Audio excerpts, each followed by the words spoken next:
and welcome to Room Escape Divas, your podcast on everything escape rooms. We are back with another designer spotlight, and this time we are interviewing Tommy Honton of Stash House. Woo-hoo! Woo! Now you Thank know you the for sad having thing. me. Oh, thank you for joining, Tommy. The funny thing is now I don't know which series we're doing anymore. Serious? Well, are we doing the designer spotlight? Are we doing a normal podcast? I don't know. They're all getting mixed up. I in suggested my the head. designer spotlight as an every once in a while thing, and you were Oh, like, no. no, Every week. Woo! Because there's so many designers that'd be fun to talk to. How on earth can we get through all of them? Because there's many of them. And one of them is Tommy Honton. Brilliant segue. Now, the funny thing is, I think we've mentioned your name like a million times on this podcast with whomever we are chatting with. Because just like, let's just talk about Tommy Honton for fun. Well, if you say it 1,000,001 times, I do appear like Beetlejuice. It's a little more restrictive, but yeah. That's why you're here now. Yeah, a lot of You summoned me. downtime in between the summonings. Yeah. And I can't even remember, but I know that your name has come up multiple times. And maybe I'm just putting it all together between the different medias that we're a part of. You know, if we're chatting in Discord or, we're just looking at you and your photos. Who knows? I'm not too sure. Anyway, so what we probably should do is introduce you, although maybe everybody already knows who Tommy Honton is. I know who Tommy is because I did meet him. I was just like, following David and Lisa Spira across the country, and then they jumped into Tommy's house, and so I just followed along. So They jumped into Tommy's house. Yeah, I was surprised. I woke up and I'm like, what are you guys doing here? Good morning. However, probably we'll let you give a proper introduction. Oh, okay. Now, I'm Tommy Honton. I am one of the owners of Stash House. I designed it with my business partner, Dawn. I also work on a bunch of other stuff, mainly indie aid stuff this day. So can't talk a lot about what I do, but I did do a thing called Arcana, which was an exciting ARG that I worked on with a really incredible team at the beginning of the pandemic. So I design escape rooms, but I also do immersive experiences, video games, AR games, mobile games, all sorts of crazy, interesting, weird stuff. The way I kind of like to say, I make stories people can play. So I do a lot of narrative and interactive elements combining, all those fun elements into sort of one larger thing, which, can vary from video games to live action in-person experiences, which are obviously in some sort of hiatus now. But yeah, it's all over the place, and I love it. I feel very lucky to do what I do. Yeah, and did you, were you always into game design, or did you come from another background first, or? Yeah, I always say my origin story, my radioactive spider bite, so to speak, was finding a scavenger hunt across the street from where I lived as a kid. I was really little, and one of my sisters and I were across the street and found this piece of paper under a bench, and it was the start of a scavenger hunt. So we never finished it, and we did the next logical thing, which was went and made one for our neighbors.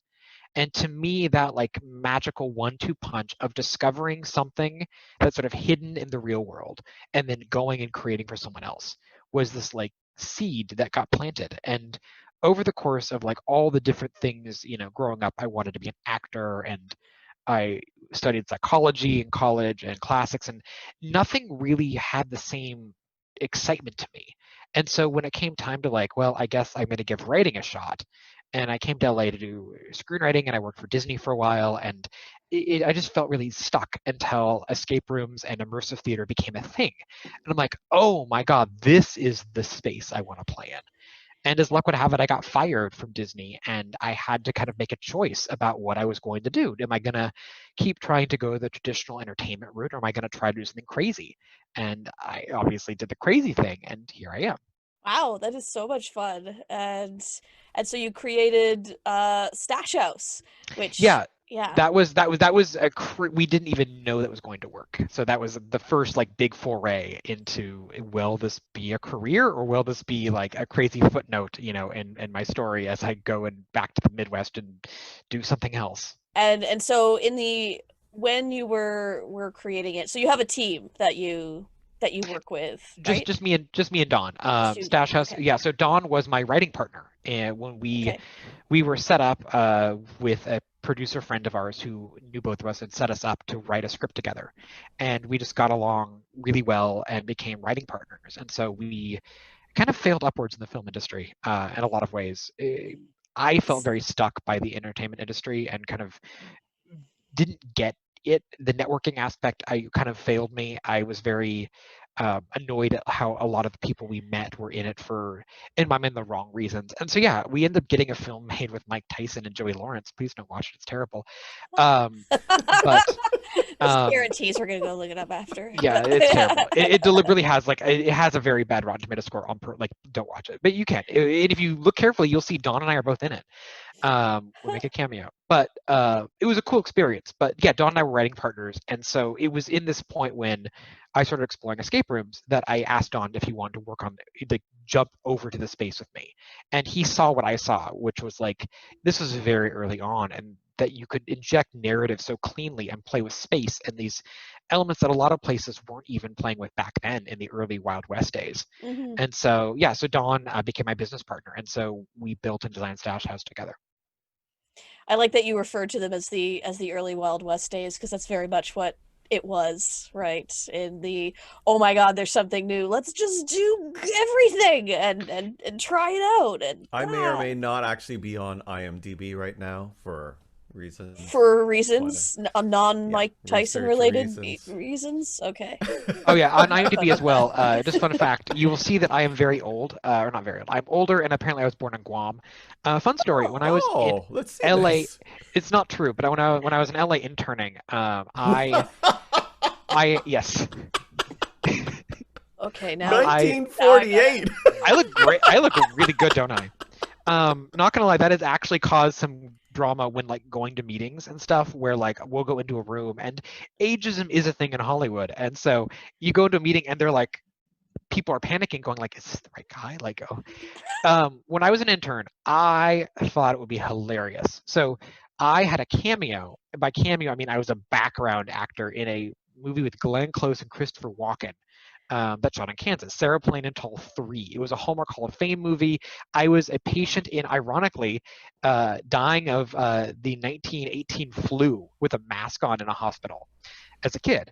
And so I put that uncredited role as a role and I made an IMDb page because it's all user submitted. And I was like, how hilarious would it be to break IMDb by putting my birth date to be a leap year day on a non leap year? I picked one and I did it and it stuck. And then eventually their system like corrected it to a real leap year, which yeah. happened to be like in the 40s.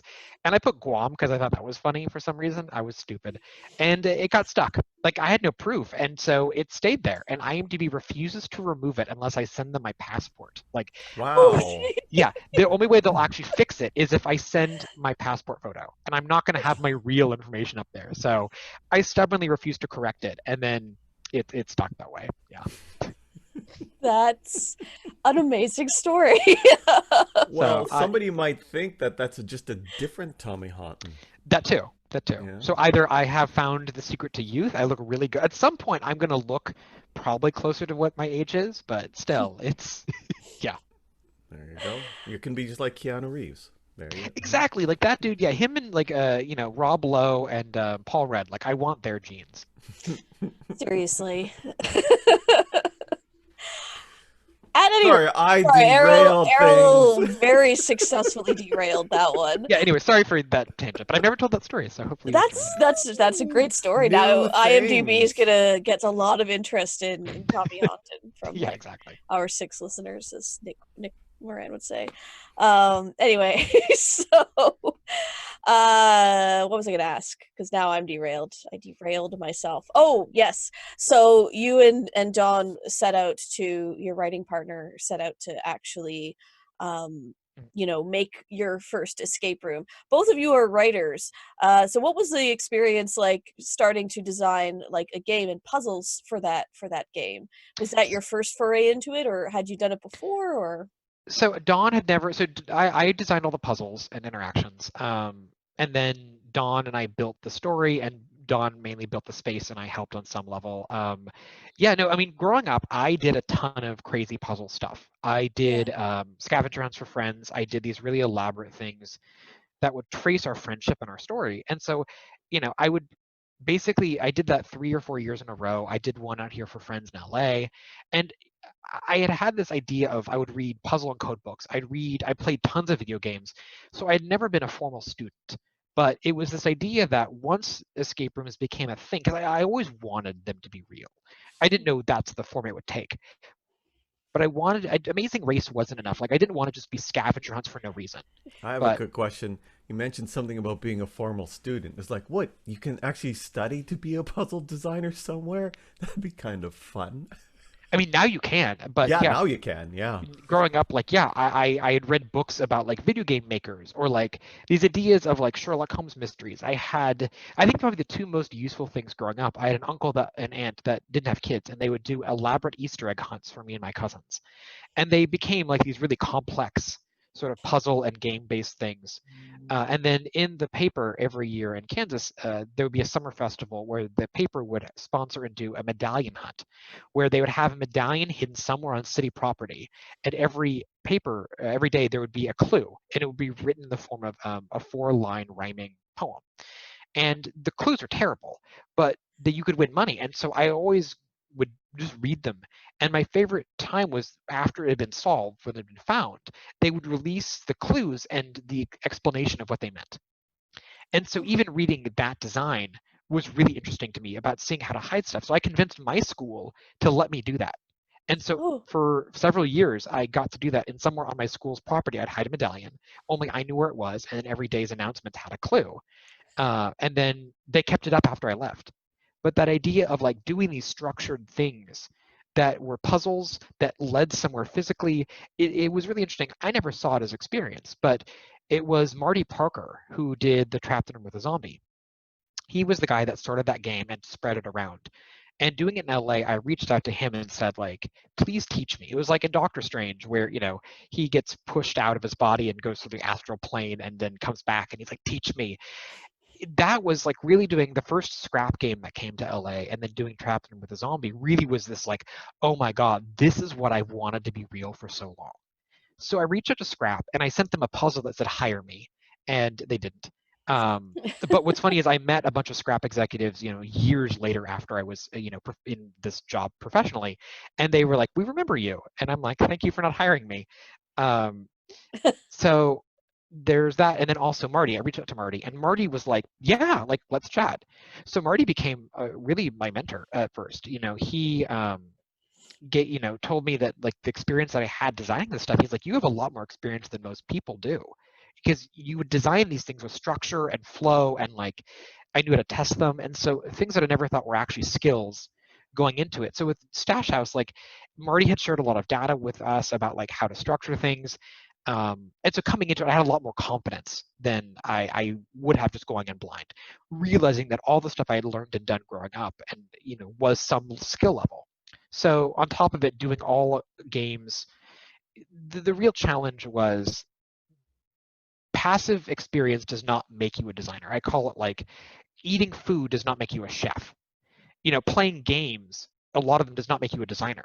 So for me, it was making sure that playing all the games in LA, I was doing it not only as a It's like fan, the but also prime to like directive, right? analyze them and use myself and the team I was with as like, even though it was an N of one, where you're basically getting one data set. It was, to me, does this work on a primal level? Am I enjoying this? What do I like? And taking sort of the DNA of like what I enjoyed and what surprised me and why I play, and trying to make that a bigger like structural thing about like the human experience, about going through what makes these things fun. And so Don and I had a lot of theories about like, here's my experience, here's how we can make this space work. The biggest example we had at first was structurally, people are really good about knowing layout of a space. And so you go into like an office park that is organized in a very square, logical, or rectangular way. You know where a hidden area is going to be.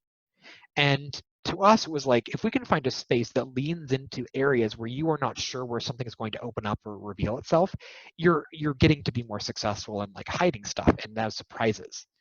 And so it was physical architecture was, can we find a space that lets us lean into that versus having to force or fake a hidden area. So that was one area of like playing with and what we were looking for. Um, so that's sort of how we started going about this was, a lot of theories, a lot of the confidence I had coming into this, and some of Marty's data, and then the stuff we'd played, and analyzing like what works and what doesn't for us, and going into that. So it wasn't blind, but it also was a lot of untested ideas at that point that we weren't sure if they'd work or not. That's interesting you like that you touched on the physical space, right? And how to best make your physical space work to your advantage. And it's something you're right, like you're absolutely right. Trying to force something to hide, trying to force a space to hide that it wouldn't naturally be able to hide is a lot harder to do than to look for the bits and pieces that could potentially be turned into something using the natural architecture of the place. That's Right. I yeah. mean, that was a huge part to us, and we tested so much because for me, like I would test forever. Like to me, part of the fun of testing is being able to see what people do and then leaning into that, because people just have such a natural logical inclination of what you might want to do in a space and how a space works. So even when we started structurally building out Stash House, you know, I had hundreds and hundreds of people on a spreadsheet of testing. And early on, I wanted to get people to test as soon as possible. Where literally the puzzles were cardboard, we hadn't even built them yet, but I didn't want to invest in building something technologically until we had tested the concept and the placement and even the lighting. So a lot of the early concepts that we did were just pure cardboard. And like our very first group came in and it was probably playing like 30% of the game. They didn't even go to our second or third area of the game. They just did the first. And it was really about just, we would sit in the corner of the room because we had cameras set up, but I wanted to analyze them. And so we'd sit in the corner of the room and knowing that us sitting in the room would affect their gameplay, but they got over it pretty fast of us being in there. And so we just sit in the corner and watch them. Yeah, exactly. Um, we sit in the corner and I would make a heat map of where people moved. And that was so valuable because testing is so valuable. And it's not just getting feedback afterwards, because feedback is only to me like 20% of what actually matters. It is really watching the experience of what they move. So we found some areas people naturally avoided because of the lighting. So we had to add more lighting in certain areas. Oh. Other things, people just layout and heat map of the room, some areas people naturally gravitated towards. So we began putting puzzles and interactive elements in the spots people naturally would go to. And it's just leaning into the space and how the room is laid out, and sort of using that as a way to indicate where to place things. And then as we would begin to knock things down and put them in and solidify them, we just it was a lot of helping, letting people's natural instincts guide where we put things. And what's really interesting is we never listened to feedback without considering where they were first. We had a puzzle that people would universally hate. And it was because looking at the data, you needed two pieces of information. And what they would do is they'd find one piece was easy to find, one piece was a little bit harder to find. They would find piece one almost immediately. Right. And visually, they didn't know they were missing something. You got half of the information, but visually you didn't know you're missing it. So what they would do is they'd try to solve it. And they'd spend time and they couldn't. They'd get stuck and then they'd get frustrated. And eventually they'd find the second part. And they would do it. And they would say, we don't like it. Like people had a ton of reasons why they didn't like it. And so I'm happy to cut and kill a darling if it's not working. But I just had this nagging feeling that it was because they weren't finding the second part. They were getting invested and didn't like that. And these are really good designers, people I respect. But the story, like people bleed data over the room without realizing it. And that's the part that I'm like, every single person that's criticizing this found part A first and didn't find part B. We made part B easier to find, but I'm like, there's got to be a way. I don't want to write one of two. Right. Right. How can Right. we present still half? So I'm like, no, there's a better way. So instead of doing it, it was a grid. And instead of doing it where the grid is cut in half, but you don't know visually because you're cutting invisible lines in half, instead of cutting it, like imagine like a row of like a 3x4 set of boxes. The line naturally to cut in half was between the boxes, so you didn't know it was cut in half. Instead of cutting across horizontally, we cut it vertically, which meant some of the boxes were getting cut in half. So literally you're getting still half the information, but you look at it visually and you see it's half. You know Oh. it's half because the boxes are cut in half. And so as soon as I did that one change, still same puzzle, same concept, and you're still getting only half the information. But because they were visually seeing it was cut in half, no one attempted to solve it at that point. They knew they were missing something. And it went from being one of the most disliked to now one of the most liked by that simple change. And so to me, that's the benefit of not only testing with people, giving feedback, but also mapping out what they're doing. Because it was that simple notion of watching, trying to solve, frustration, didn't like. People are really bad at articulating a lot of their own actions. And that's, I think, benefit of coming from psychology and knowing how cognitive biases and cognitive dissonance work in a lot of these weird ways that we like to believe we're in full control of our instincts. And our feedback often reflects that narrative. And that's only part of the story. So to me, that was really helpful going in. And still, a lot of the changes came from, if ever we get feedback, I want the context of where it's coming from, because it's so valuable to see. And even me as a feedback giver, I know I'm biased towards my own self-narrative, but I try to be aware of helping when I offer feedback, where it's coming from and what my path was to get there, to help offer that context, because I know how valuable it is. So that's a part of, again, is testing that much going to be valuable? And to me, I feel like we have a better product because of it. I still see lots of flaws and things that I would change now that I know much more. But still, at the time, I think what really helped improve a lot of the experience was having even the layout of the space designed and tweaked because of how we just saw people naturally move around a space. I wonder if there's going to be software potential for that. I know what one of the things we used was it Crazy Egg that captures heat maps of websites? You could just have that for your cameras.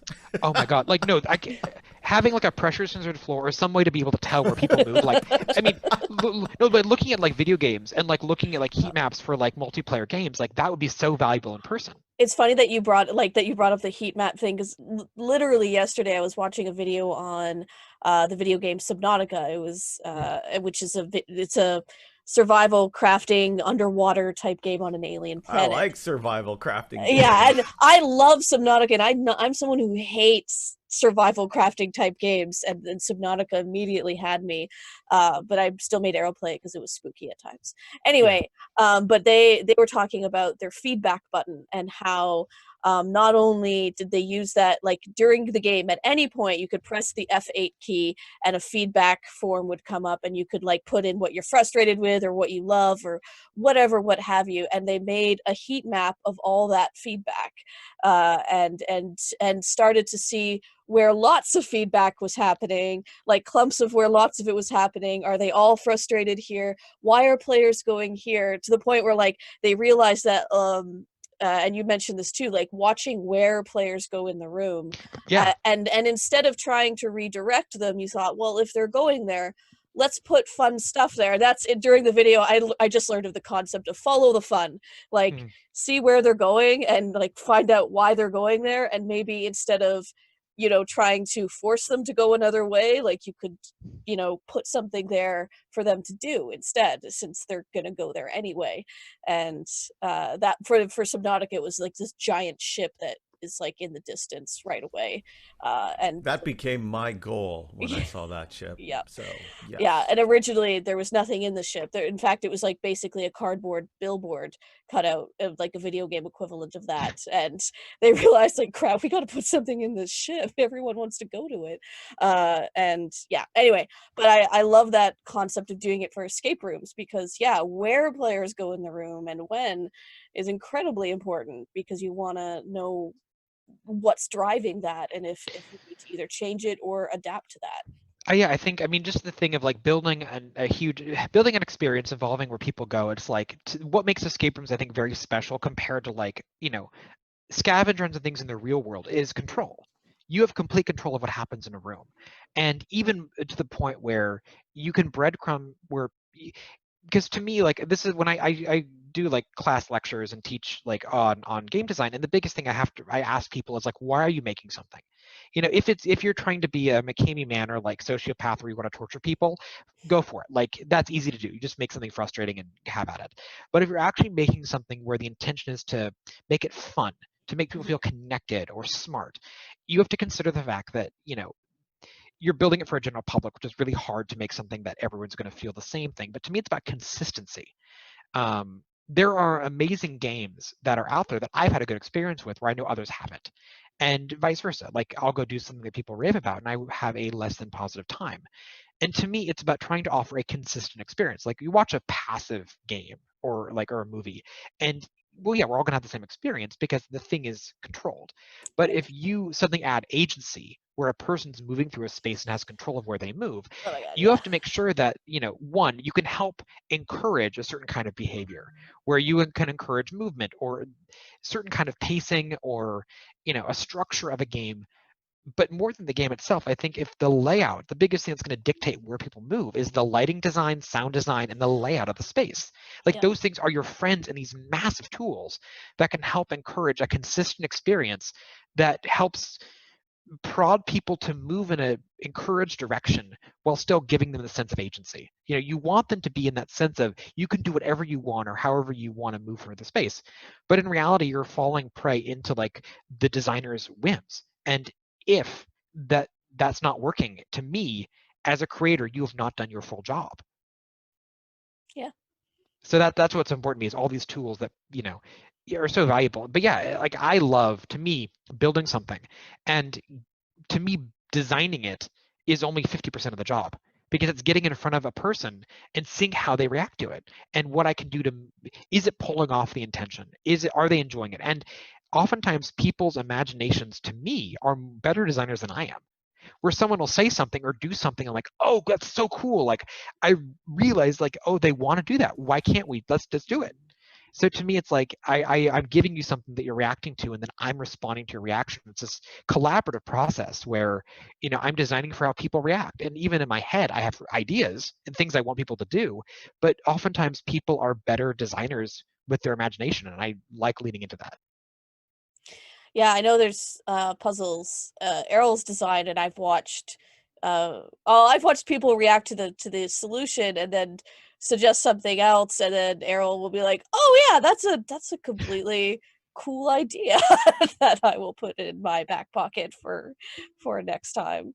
Um, but yeah, no, I really like that idea of yeah, it is a collaborative process because you could design something in your head, but it could change completely when you actually get people in front of it. It's the same with the script writing process whenever like I workshop scripts as well. And, you've written something out, you love it, and then it's interpreted completely differently from what you intended. And but that could be a good thing too. People notice things that you didn't even think you were writing. And that's a fantastic process to be able to No, be. that's why I love like when writing something, like having it read aloud and hearing like a person, even like when they're doing just a cold read on it, like yeah, the number of things you're like, oh, I didn't realize that, but it's like it actually comes to life, and then you get permission to actually like do the real work on it, like in the editing process. Yeah, really cool. So Stash House came out, and it's been, I know its theme. Errol's played it. So it's how's it been doing during the pandemic, dare I ask? We're fine. It sucks. We've basically been closed almost the entire time. There was a brief window when I was allowed to reopen the county because, I don't think anyone eh, who's in a position to make rules about things understands how escape rooms really operate. No. So we're classified, advocacy and like working. LA is a really difficult city because the permitting process to open things up is really challenging. Entertainment like immersive theater, any kind of new form of entertainment especially, is really marginalized in the view of the city because they assume it's either an underground rave or a sex dungeon. And I'm not joking. Like I've Yeah. been in meetings with city, officials, and you know, their views are very antiquated, and their job is to not get sued. And so their job is, in their view, to be as restrictive and like, no, you can't do this as possible. So it is really challenging to advocate for entertainment in new forms because they just don't get it. And in their minds, it's dangerous and risky. So we're going to either make it where you can't do something or it's classified as the most dangerous, crazy thing possible. So when they shut things down, it was categorized as like bowling alleys and museums. And Right. it's really frustrating because, going out during a pandemic is dangerous, but I think of all the entertainment activities one could do, the indoors, escape rooms are I think as safe as you could make them. You can do contactless, have a game master stand far away. If there's an actor involved, you tweak it. I think there's totally safe ways to do it. You sanitize surfaces. COVID is not known to transmit really well between surfaces anyway. You have masks, you send gloves during the thing. There's totally ways to do it. But unfortunately, the officials in LA are not very with it. LA's numbers are terrible right now anyway. Oh, so So yeah. yeah, so California at large is kind of a confusing place because it's advocating for arts and like being the centerpiece of entertainment, and advocating for, amazing innovation and entertainment. But in reality, it's just, it's very traditional and it's frustrating seeing really good businesses hurting. We've been very lucky to be in a space where we have landlords who are cool, and also we were planning to expand, so we had money set aside to like build. So we're still planning to be around and expand and all that fun stuff. But it's painful to watch really good companies and businesses go under because of the circumstances. And Yeah. yeah, I'm hopeful that people can pull through, but we've been okay. That's good. You don't have to answer this, but I'm curious. Not having played your game, a lot of escape room companies chose to pivot to online, to try and adapt their in-person rooms to an Mhm. online thing with remote avatars. Is there any particular reason you didn't decide to do that? Yeah, there were a couple. I think one, like when I go into something, I don't like half-assing it, and I felt like I don't mean to bemoan anyone who has to save their business and puts it online. I completely get it. To me, when I mean half-ass, I mean putting a camera in our game. Our game is hard to do. It's very non-linear. Um, there's a Mm, lot of stuff to do. The game is 90 minutes, and even then, that is generous in terms of like um, a large group usually does well with it, or really experienced players. But it is a hard game and it is long. And I think putting a camera and having it be non-linear with one camera would have been really challenging. Additionally, there are areas we'd have to cut out because they involve lighting that right. wouldn't translate well on camera. And at that point, when we're beginning to redesign the game, we might as well go towards designing a new one. Or you could add multiple cameras. We thought about it. It just pulling off a consistently good experience online to me was not possible for the physical space of our game. At that point, we should design a new one, but then it would be taking the money we had that was going to go towards saving the business and expanding and putting that towards building a stopgap game that would be online. It just didn't make financial sense for us. Um, I think some games have translated almost better online than they did in Hmm. person. I think, Escape with the Assassin Artist game was brilliant and how they built that online. Yeah. For us, there was the question of I design for can consult full time. So to me, would be building something that could go online as a business be worth my time when I am making, money and doing stuff consulting? Is that worth it to take time out of that, design something that could be remote, that may not even be any good? I Right. would want to test it. To me, that is a 6-month endeavor, going from concept, building, and finalizing. And to me, it's like I would rather just stay in hibernation mode and plan to open in-person games when it's safe, because we could be building, if there's a light at the end of the tunnel for in-person experiences, then, optimistically late summer, early fall, if we start building in the summer, we could be ready by that deadline and have physical games ready. um, it is raising the question for our new games. Part of what I think has helped us in a lot of ways is we are able to really take big groups. When companies say, yeah, 4 to 6, they really mean like, oh yeah, 2 to 3 can really do this well. Yes. Um, for us, really, when we say 4 to 10, like that number is genuine. We have run it for 2-person groups. It is really, really hard. Um, we do it only on request and if people can like vouch that they are going to either be okay with not doing very well or needing a lot of help, or they've played a ton of games and they're like only in LA for one day and never come back. Right. But 4 to 10 is our number, and we mean it. Like we can take up to 10, or even we've done more sometimes. And those people have consistently good experiences because there's a lot to do. You can spread out. There's a ton to do. So we were like, do we want to build bigger games? A lot of companies can't handle that many people in one game for larger groups. So we were leaning towards building larger, another 90-minute experience that was larger for 4 to 10. But now that we're looking at it, like, do people want to go out in 10-person groups anymore? Is this a thing when it's safe again Do people want to naturally congregate to smaller groups? So it's made us reevaluate our future designs and think about, do we want to build a game that's really only 4 to 6? Or do we want to go up higher? So it's, to me, I would approach designing those games in a different way. Maybe instead of building a 90-minute game, we'll build 2 45-minute games. But playing with that kind of space, is definitely, that's what's been weighing on my mind more. Absolutely. Yeah, no, that was a very, very excellent answer.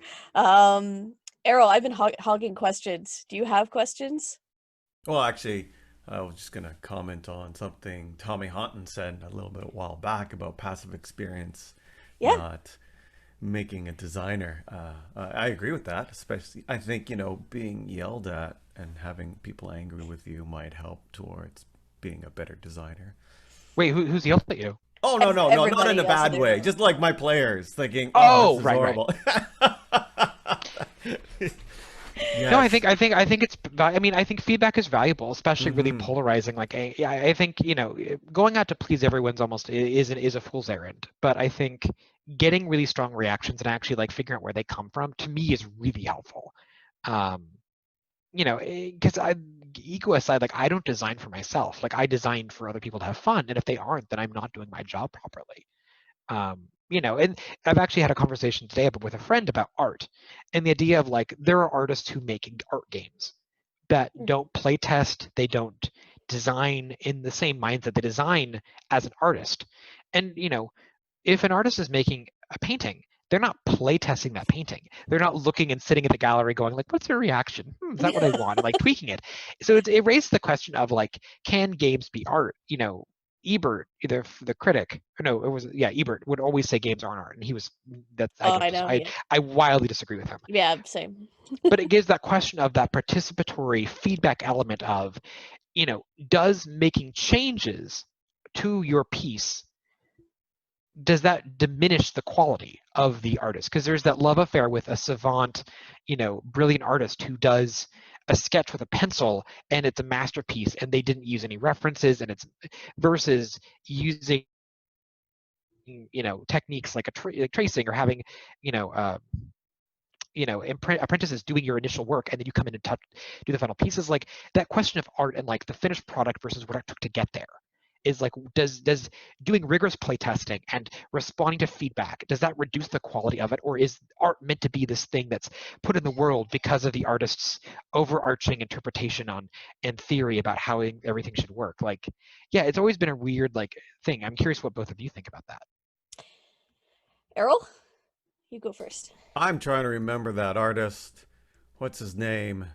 The person who draws and doesn't use reference objects because he just has it all in his head and he's like amazing. Sorry, you brought up the artist without any and oh, what is his name? Anyway, it doesn't matter. He's just somebody that can do. Look, he just has exquisite detail and he just does these vast, huge murals. Japanese artist. Anyway, it doesn't matter. When it comes to art, I think it depends on your definition of what art is, and it depends on what your goal is. And I don't and I think there's a lot of people that have a lot of different ideas on what art is. As someone that used to be a musician, and I would perform, and I wouldn't have a lot of conversations, but a lot of people would discuss, look, your song is kind of happy, so that's not art. It has to make you feel. And I'm thinking, well, what are you talking about? Happiness is still an emotion. I don't understand what you mean by that. And maybe they want art if it requires you to contemplate your life. But then again, I think that depends on every single person individually. I don't really want to contemplate my life for a number of things. Or for that matter, I don't regard this artist as my spiritual teacher, so I don't see why I need to learn. And well, sorry, that sounds very arrogant, but do you know what I mean? It's just like they're not there to teach me all these things that they learned in high school. Okay, that's amazing. You learned these things in high school. I'm now 30 years older than you. Okay, sorry, I'm just a very arrogant person. I think it also speaks to. Now, to be fair, at the same time, I have made a game which I love discussing, which some people have called artistic, and it's because it's very emotional, and it's like, okay, I am actually very happy about the discussion that came because of it. And so I don't know if but I wasn't out there trying to recreate art, or I wasn't out there trying to create art. I was trying to see if I can make the player connect with another, with a fake 8-bit NPC character. I Can I played that actually? game, and yeah, Oh, it's you played interesting. it. I You did. did?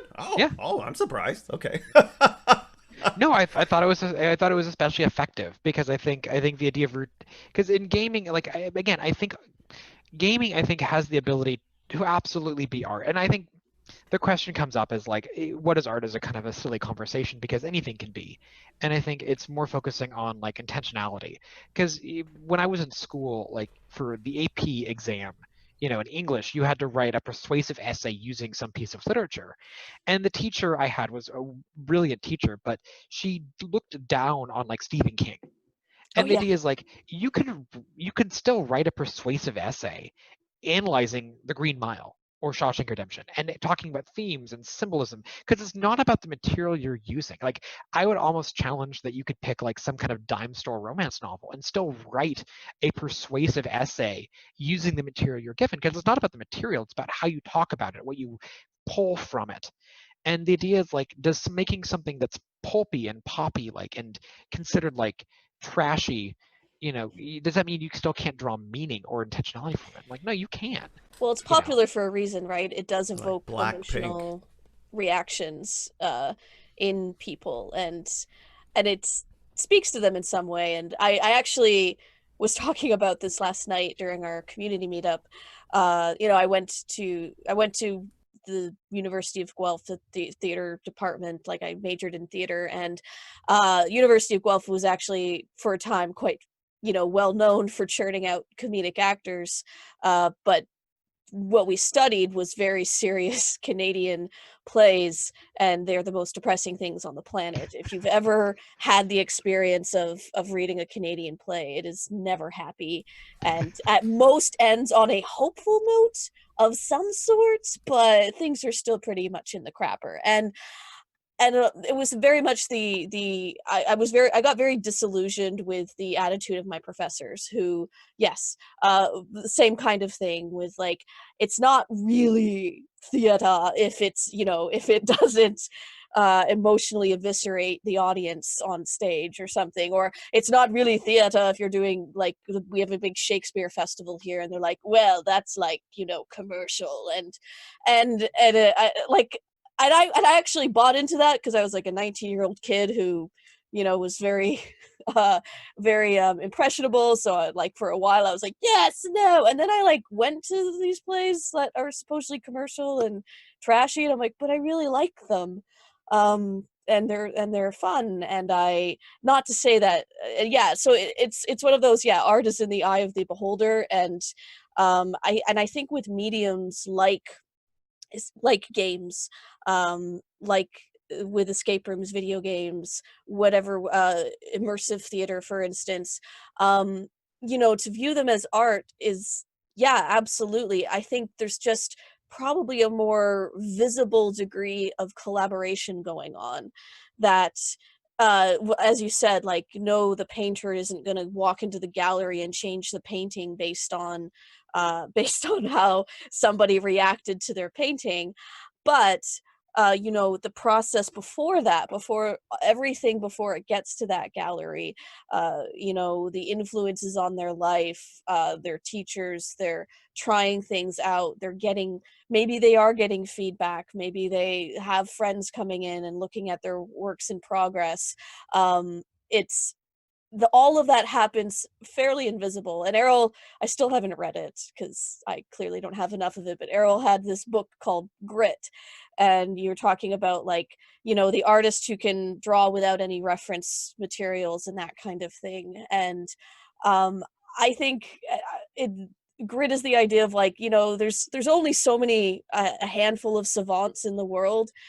Pretty much everything else is, you have to really work at something to make it, to become successful at it. And you know, what people don't see and what you don't see yourself, like when I say you, I mean me. Uh, um, but like what we tend not to realize is the sheer amount of work that has come before this. So it may look like this effortless thing and that someone's a genius, but nobody ever really looks at or talks about the collaborations, the feedbacks, the testing, everything that they were doing beforehand to get it to that point. Yeah. No, well said. There's a movie called Tim's Vermeer that I recommend people watch if you're all interested in like just the aspect of creation. But Penn and Teller made it, and the Hmm. premise is their friend Tim is like an inventor and kind of a brilliant guy, and he was curious how if you look at Renaissance art, which I study, I love Renaissance art. There's a weird explosion. Like you look at early Renaissance, like Giotto and like these artists, and it looks kind of, they're okay. And there's this explosion where you have chiaroscuro and sfumato and like these amazing blending and lighting techniques. You're like, what happened? Like artists didn't suddenly just wake up and get good. Like something happened.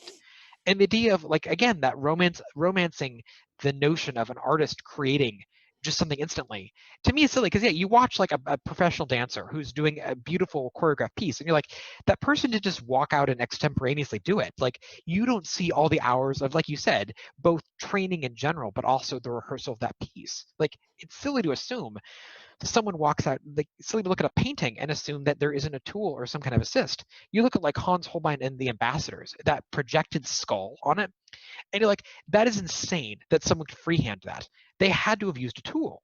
And so in Tim's Vermeer, this guy who is not an artist proves to set out that he's like, I want to find the tool that I think Vermeer used to paint. And so he comes up with a brilliant theory about how he used it, because you can't use a projector. You can't Right. project onto canvas because you can't match the paint color because the lighting affects it. You Right. can't match it. So he's like, he was thinking of using mirrors.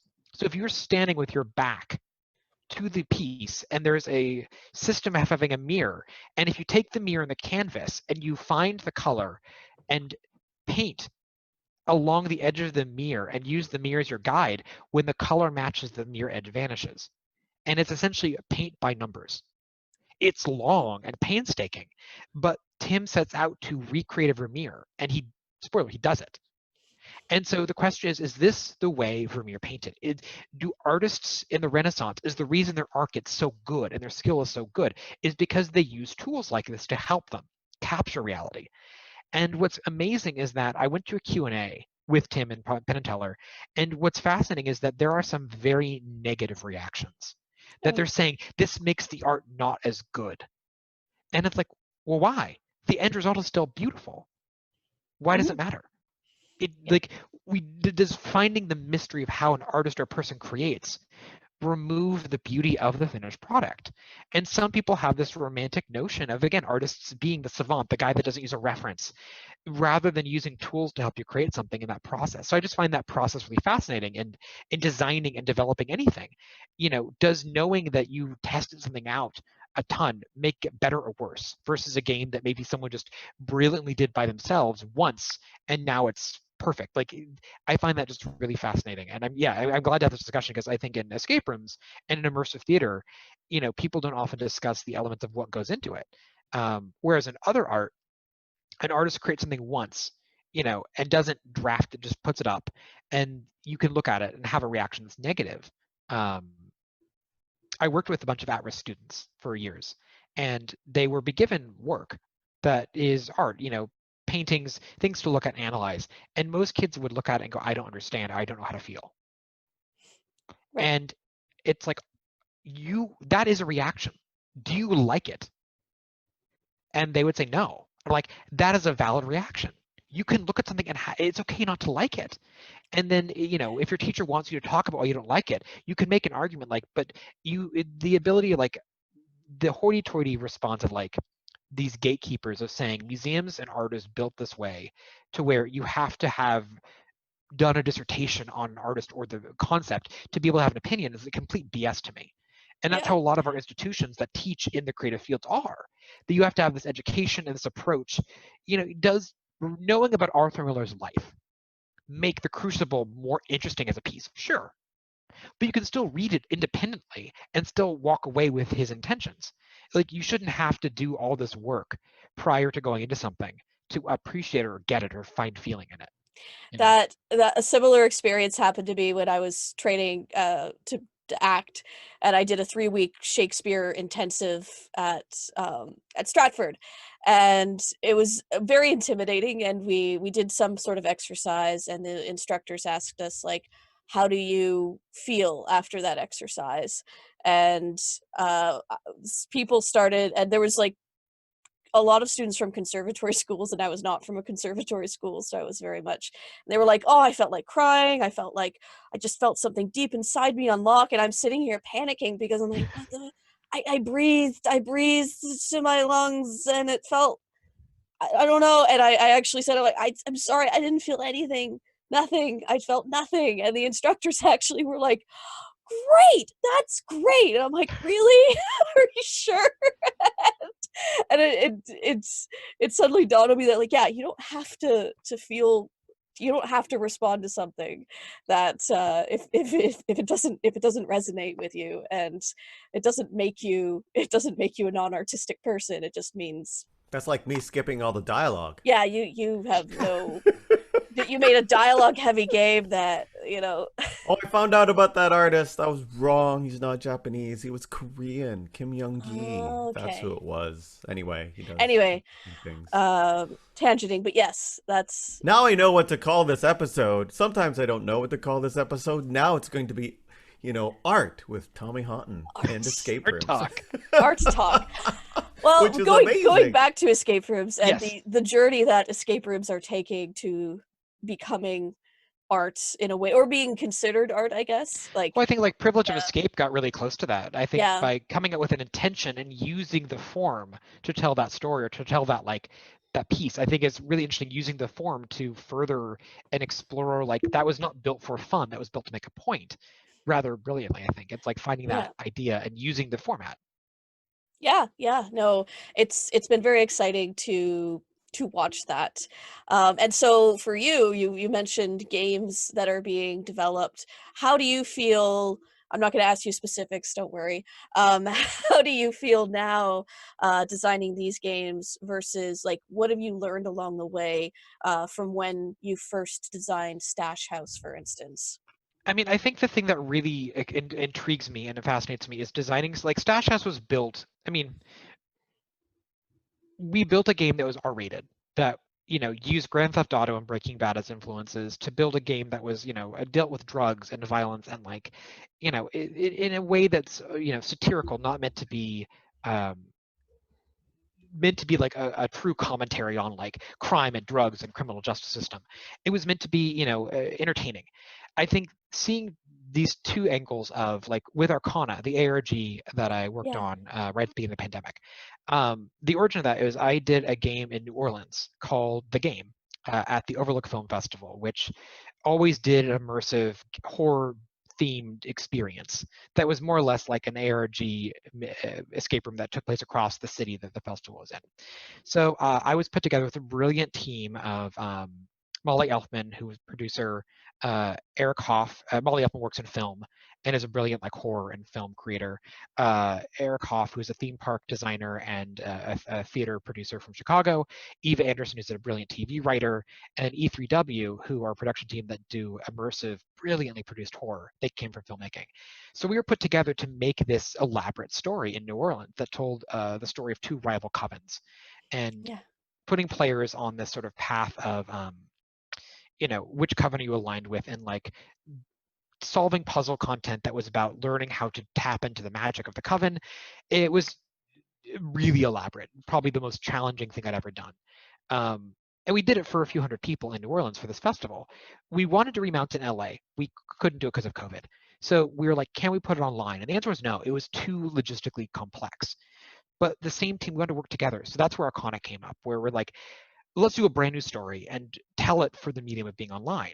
And I've worked on ARGs before for big companies, and I didn't want to go down the road of ARGs are meant to be deliberately obtuse, and you usually end with, like, drink your Ovaltine at the end because they're selling something, and it's like, that's not cool when you go through this big emotional journey and the end result is you can buy Halo 2 2 days early and move on. go see this movie. And I'm like, can you make something that's a little bit more cathartic and interesting without making it heavy-handed? And that's what I love about horror and Yeah. sci-fi and fantasy, is those three genres, especially I think horror and sci-fi, can be these really interesting mediums for telling deep, weird stories that talk about relevant subjects without being heavy-handed and becoming like this melodramatic, sappy, heavy-handed piece. So Arcana was about our response to COVID and the early days of being anxious about the outside world and fearing like isolation, and putting it in the form of a girl trapped in a house with a monster coming to get her. Yeah. And so we were not setting out to make anything important. It was set to make something entertaining that entertained us, that still reflected the values we had. And as we were wrapping it up, the protests for George Floyd and Black Lives Matter began coming up. And it really brought this question of like, what are we doing? Like, does this matter anymore? Like, the world's on fire, literally. We're all trapped inside. And like, it really made me question why I create work besides just getting paid for a job. And afterwards, we got so many beautiful messages from people that like actually made me cry, because they said like, you helped us. Like, one person in particular said they were struggling and the game gave her permission to deal with the issues she was struggling with, and it ended on a note that made her feel like she was going to be hopeful for the future. And I'm like, how the hell did that happen? We didn't intend for that at all. But the fact that Yeah. so many people responded in this positive way was this like, yeah, I didn't want to set out to make something heavy-handed, but it definitely was nourishing knowing that I made something that gave people some kind of hope, or like these interactions and like story were something hopeful. So that was really nice. I think I don't ever want to lean just towards making things that are important or being an artist, but I did find that satisfying. Yeah, there's something to be said for like sometimes you never go intend to make something, but it ends up being something else that like you set out for one reason and it ended up having other meanings to other people. I side note, I did love the effects of Arcana, like the visual effects. I don't think I knew it was gonna be a horror game at first, and I was like, oh cool, look at, and then as it slowly unfolded, I'm like, oh, this is exciting. And one of the things I appreciated about it, because it was an ARG, there were puzzles, but my life got fairly busy and I wasn't keeping up with it quickly enough to get to the daily or weekly or whatever puzzle. And but I still kept up with the posts. And so what I appreciated about it was I could still follow the story and figure out what was going on and discover along with them. My most thrilling moment was when I was like, actually texting the Instagram account to to like converse with the character. That was very exciting for me, and that so it's still, even with being separated from the puzzles, it was still a very entertaining experience to be a part of, and it was fun to see the communities that were kind of forming there too. No, I mean, that was, I'm glad you had a good experience. And that was kind of the goal, was that, to me, a game, like, I love puzzles. I can just solve pure puzzle alone. But to me, it's about using that intentionally in a way that's not punishing people because life gets busy. Saying, spend 4 weeks working on this ARG, it's like, no, who's got time for that? Like, there's so many things I wish I could do, but I just don't have time to dedicate. So finding a way to make it, I think that's why the big lesson across everything I'm working on is accessibility. I am not designing things for a small group. I want to make this as open as possible. So with the like ARGs, and I've gotten some flack from creators who are kind of like privately being like, "Why are you saying this?" Like, because creators and like especially the clients that come in and say, "I want you to sell this big video game, make an ARG," they come at it from the perspective of, "This is how it's always worked." And I'm like, it doesn't have to be that way. You don't have to go into precious land and be like, a puzzle is gatekeeping you from going forward. Because what you're rewarding is, you're rewarding the person who's going to say first, who is brilliant. And I love solving puzzles, but I went to like a Mensa puzzle group to keep humble, because I would go and I'd be the last person to solve a puzzle. And I think I'm pretty good at them, but it is amazing to feel stupid. I love that feeling because I want people not to feel like they have to be a Mensa member who's going to solve it first to be rewarded. So making the puzzle content, you know, do that in a way the opposite of that, where you don't have to be first. the puzzle content is optional in some ways for the story, with the idea that you have the core narrative is playing out and you will never be gatekeep from following that narrative. To me, that is important. You can follow that story from the beginning. Now, what does the puzzle content do then? Well, the puzzle content can unlock interactions, meaning that if you do the puzzle, you may be able to influence the story and earn the privilege of helping shape that story that week. Or you unlock it and you learn more about a character, and then it comes back to the main storyline.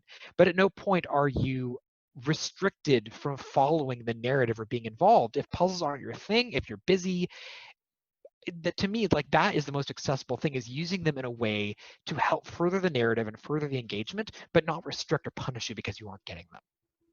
Yeah, absolutely. And there's another aspect, like I worked on a giant IP for a company. It was like a blue sky test project. It was a dream come true. It was an IP that I've always wanted to work on. And it was a very experimental thing for this company.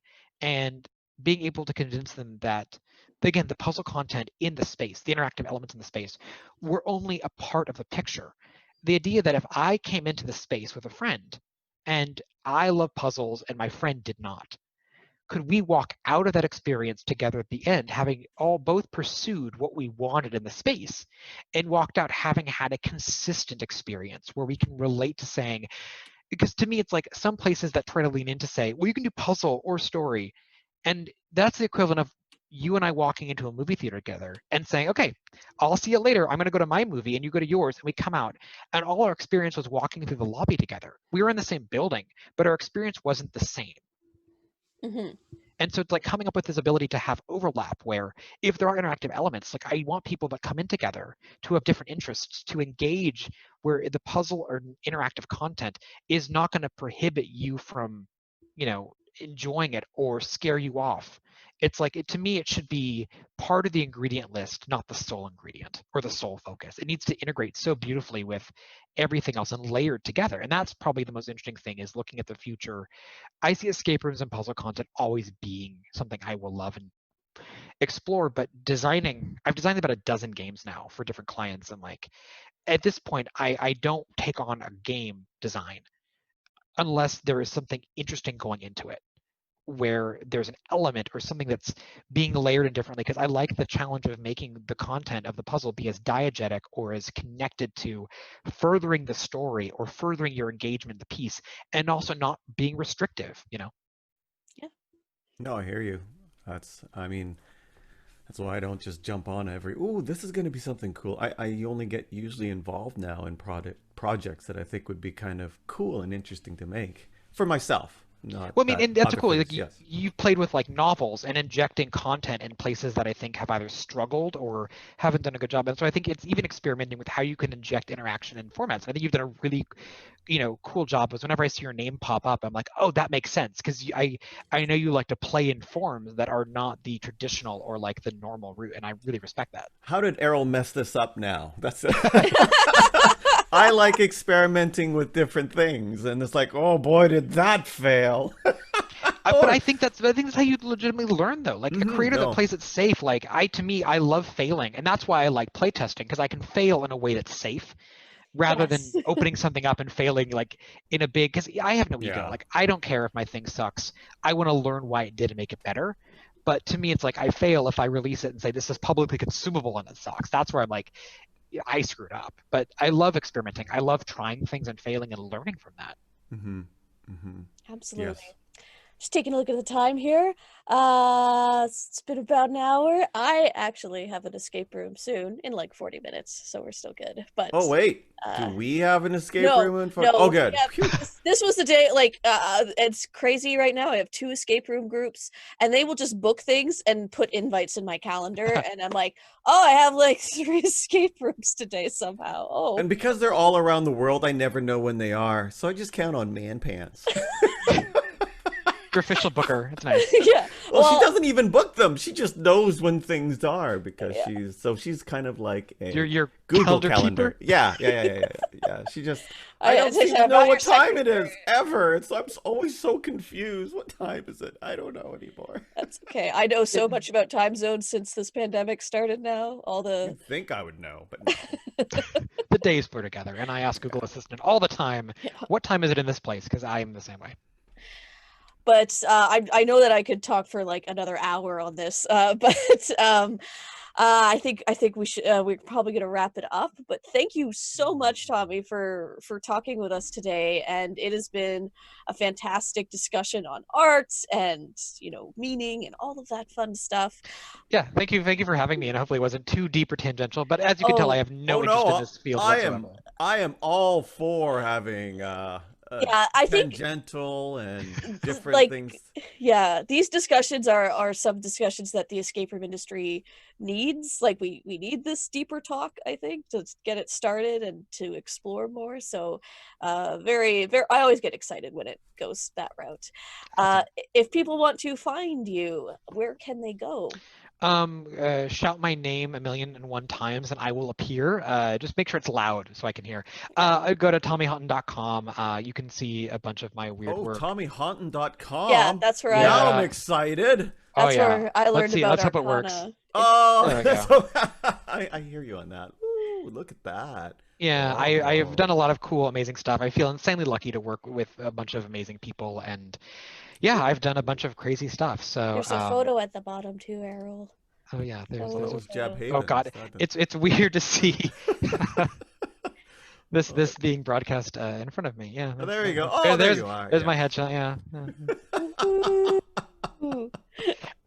Yeah, there's podcast. At some point, this podcast will be in that list. I do Oh, keep it current. huzzah! That's exciting. Yeah, I Yay. keep all the current press and weird stuff I get mentioned in. So, yeah, it's Oh, exciting. wow. You should listen then to a number of our podcasts to see where your name comes up. I am, yeah, that's embarrassing. I hope they were all in hate mail kind of ways, being like, Oh, oh, no, that no. Tommy Hunt, we're gonna get him one day. No. I think for one thing, I think PG always invokes your name a lot in a very I do pay her loving every time way, she so does. don't Like you she gets worry. she gets She gets $5. royalties. She gets $5 every time she does. Excellent. And And then, this yeah, is your Stash House. escape room. I brought this Yes. up first. StashHouseLA.com also gets there, but we were being cute and getting a Swedish domain, so it's Stash. I Having to saw explain that. takes I time. actually did search for Stash House, and I got to this. Oh, what is this? This is not what I'm looking for. Yeah, no, I mean, thankfully, what's really funny is I got a message the other day saying like, "Wow, your stickers are awesome. They're all over LA," and I'm like, "What?" So there are a bunch of weed brands that are called Stash House that are putting their thing up, and so we've gotten tagged in some of them sometimes by accident. So I appreciate we're not really in competition with weed brands, but I respect those. Some people even stole our logo, and I'm like, "Hey, go for it!" Like, any promo is free promo. But yeah, Stash House LA, or if you want to be cute, Stash. Spell out Stash House and then put a period before the SE at the very end because it looks like Stash House, but having to explain. So like stashhouse.com, like no, stash HOU.SE. Fantastic. All right. Well, thank you again, and I will talk us out. Mm-mm. Right. Stop sharing your screen. There you go. RuneScape Divas is brought to you by Inverse Genius. You can go to inversegenius.com I to hope find nothing other scary was shown on my screen when I shared it. I don't think so, no. No. Other fun podcasts, just like this one. You can also email us, roomescapedivas@gmail.com. We love getting emails. If you're on Facebook, you can go to the Oh, I should have done this when you said Facebook Inverse page. Genius. There you like go. That. Yeah. There it is. You can Oh, I go to shouldn't go Facebook. there. Yeah, now we're just, if you're on the video of this, are we going to see Errol's personal Facebook page Oh, with all yeah. sorts of confidential You're a friend brony. I didn't know that. information?